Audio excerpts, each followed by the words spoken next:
Way back in 2023, Xbox announced a new side-scrolling action RPG being published by Xbox Game Studios called Towerborn.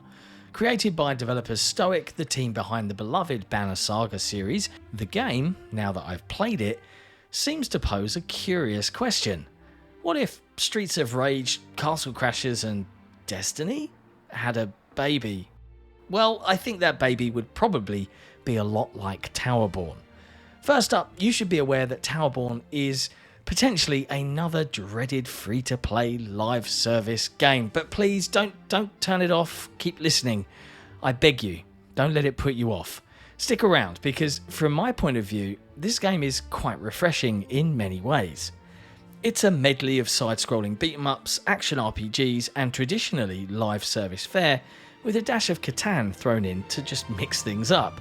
I've spent 20 hours with the game and have maxed out one character, and I'm here to tell you all about it. In the world of Towerborn, you play as an ace, tasked with protecting the last remnants of humanity following the destruction of the City of Numbers. When you die, you can return from the spirit realm, which is known as the Ebb, and come back to the Shore, which is the physical realm where we exist. You remember your demise, but perhaps not everything else about who you are. I sense there's some story lore at play here to be uncovered as the game goes on, but the one thing you definitely don't forget are those sorely needed combat skills. And as you explore, fight, loot and defend this world, you're gonna die. A lot. We'll get into that in a bit. Following the destruction of the City of Numbers, mankind fled to the Belfry, their last refuge. The Belfry is an enormous and improbably tall tower in the heart of the wilds, keeping the general population high up and out of reach of the many beasts that roam the land below. The Belfry acts as your home base or hub in Towerborn. During my time in early access, I saw many other aces wandering around the Belfry, visiting the various vendors and quest givers, adjusting and upgrading their loadout at the local forge, and generally just taking in the sights. I can only imagine how bustling the heart of the Belfry will feel come the public launch. Much like the rest of the game, the Belfry is a gorgeous place, and also great fun to poke around in. There are hidden away shops, alleys, nooks and crannies aplenty. Entire homes for the population are built around its spiral, jutting out precariously in haphazard fashion. A central water fountain stands in the square, with water being pulled up from hundreds of meters below, presumably by the giant windmill, the shadow of which passes comfortingly overhead every so often. With all of the different shopfronts and characters roaming around, it's an assuredly cosy vibe, with a sense of place that provides a change of pace from the frantic combat you'll participate in when exploring the lands below. The cracking soundtrack helps too. While there are plenty of characters, quest givers and diversions to interact with during this early access launch, I'm surprised at how little real estate within the Belfry is yet to have a specific function or purpose, with my only guess being that as the game grows over time, the developers at Stoic have left themselves plenty of wiggle room for expansion. Towerborn provides a wealth of customization options for players, and it all starts with creating your own ace. You can adjust your look at any time by visiting Mirror, a curious character that quite literally resembles a very broken standing mirror you might have in your bedroom, albeit draped in a large, heavy and very stylish cloak. You can be purple, you can change your voice, give yourself elf ears, adjust your hairstyle, whatever you like. There's a nice variety on offer here to make your ace feel unique to you, including battle scars and war paint. As I said, you can adjust your ace whenever you visit the Belfry, so don't feel like you have to have the perfect look before getting stuck in. When you first start off, you've been brought back to life by the Elder Umbra, Mirror, and another character, Paloma, who is the daughter of the leader of City of Numbers, Wolfram. She has the power to bring aces back from the dead, with a little help from Mirror, that is. You'll fight with one of the eventual 4 character classes on offer, and the game will walk you through basic combat, light and heavy attacks, special moves, launch attacks, and utilising your Umbra companion. Umbra are a special type of sentient creature from the Ebb that float alongside you and can wield specific powers to be called upon in battle. rain down lightning or a giant meteor, fire blasts of energy to help chain combos together, or deploy balls of pure light that cause damage to anyone that comes into contact with them. And the best thing, they're all kind of adorable. Look at these guys. As I mentioned, there are 4 classes to choose from when building out your ace in Towerborn. While you start off as a sentinel for the initial tutorial, once that's all wrapped up with, you can choose to be a fiery pyroclast, a powerful rockbreaker, and a swift shadow striker. I chose to play as the Shadow Striker class for the majority of my playtime, mostly because I found the way the character ran to be hilarious, but also because it suited my preferred playstyle, fast and offensively focused. I hope that as the game develops, Stoic consider adding a ranged class in some fashion too. I feel at present that it's the only class that's truly missing. My squad mixed things up however, and the majority of our playtime was made up of myself, 2 sentinels and a pyroclast. Regardless of what you choose, each class has different moves and special abilities, and importantly, you can build up all of these classes as you please. Be aware, it being a live service game, the grind for each class is its own thing, and whilst you'll earn loot out on missions for all of your classes, they each have to be leveled up individually. One of the smartest things that I really appreciate about Towerborn is the way that they've approached the world design.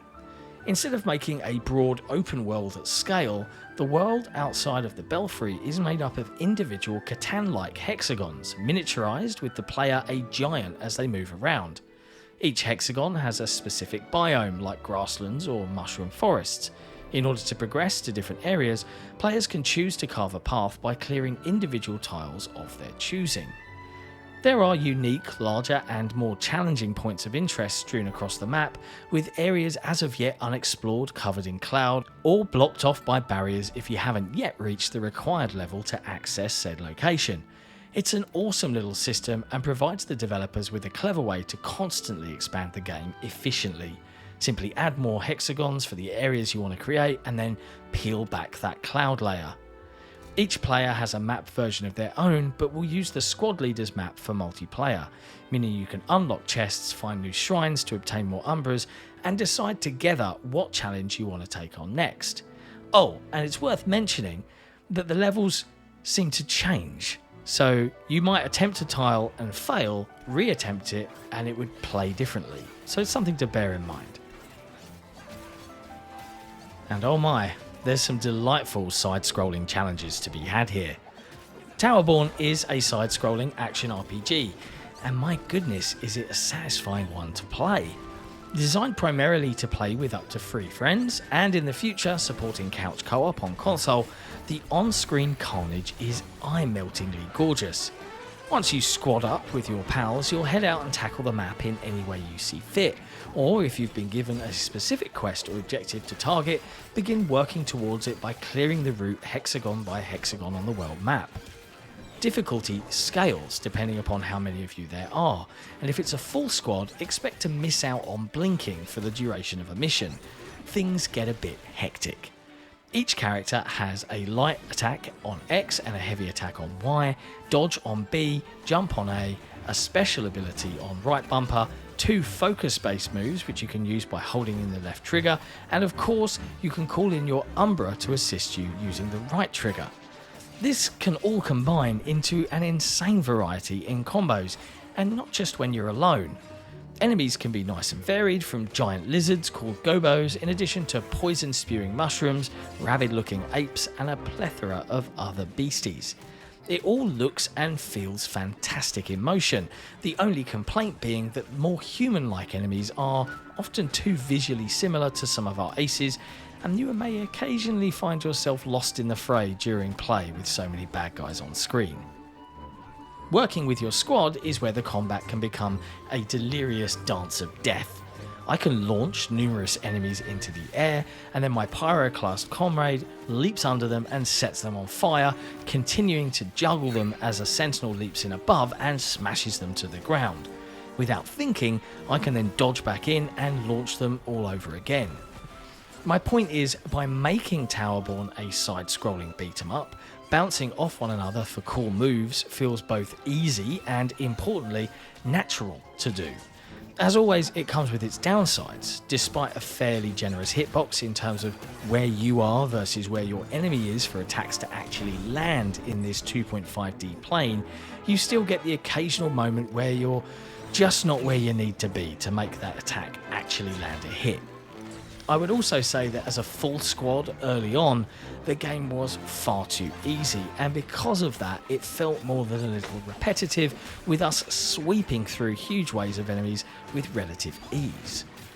Thankfully, as we progressed, we began to see more variety in mission structure, with more mini-bosses, defense missions like protecting wagons or freeing trapped refugees, and dare I say, without spoiling things, some plot exposition along the way too.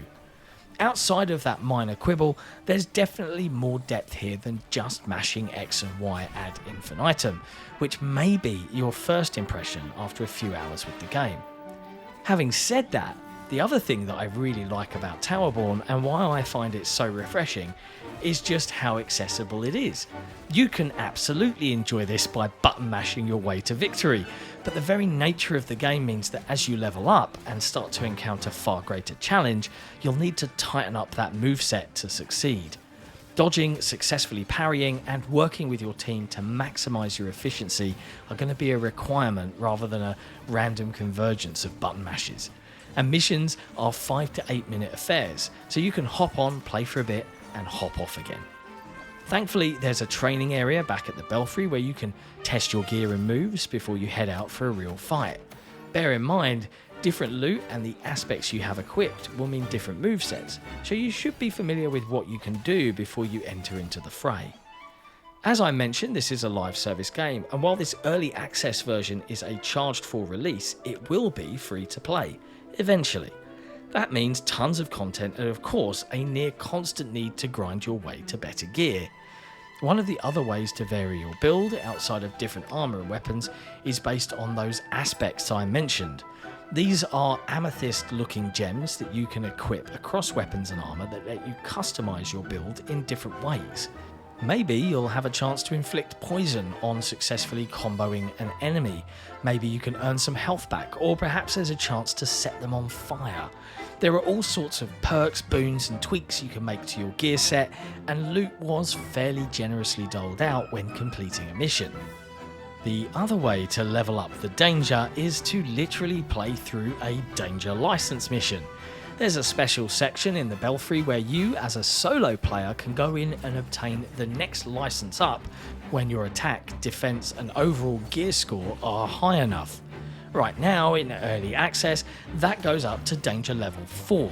You'll have to utilise your skills, gear and special abilities to beat a challenging enemy on your lonesome to succeed. Once complete, you can take all of your buddies out with you and access higher level missions together. Between missions, you can always head back to the Belfry to rearm with your latest loot, as well as dismantling anything you don't need for spirit dust, which can be used to upgrade the stuff you do want to keep to a higher level. Higher level gear breaks down into superior spirit dust and, well, you see where that's going. The system for dismantling all of your unwanted weapons and gear is a little laborious right now, but at least once you've marked everything, you can dismantle it with one button press. Fair to say, I'm genuinely surprised at how much I liked, nay, thoroughly enjoyed the 20 plus hours I've put into Towerborn Early Access so far, even with the knowledge that my progress will be wiped before it becomes publicly available.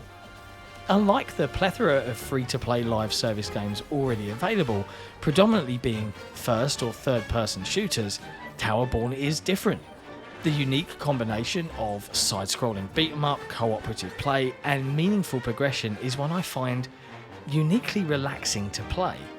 It has challenge, yes, it's gorgeous to look at, which certainly helps, but primarily it's fun to play with friends, where conversation and laughter win out above the more demanding levels of complexity of its shooter cousins, where your conversation boils down to telling people where you died or where the objective is. Towerborn is slick, it's chaotic, it's gorgeous, and above all, it's fun. I have high hopes that with an eager community and the team at Stoic at the helm, listening and reacting, and above all, working with that community, that Towerborn can grow from a unique and interesting game into something genre defining, and proving perhaps that new live service games can succeed even now.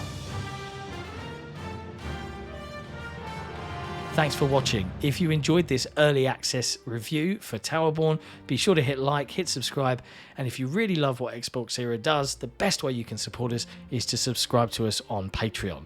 Just head to patreon.com/XboxEra. Thanks.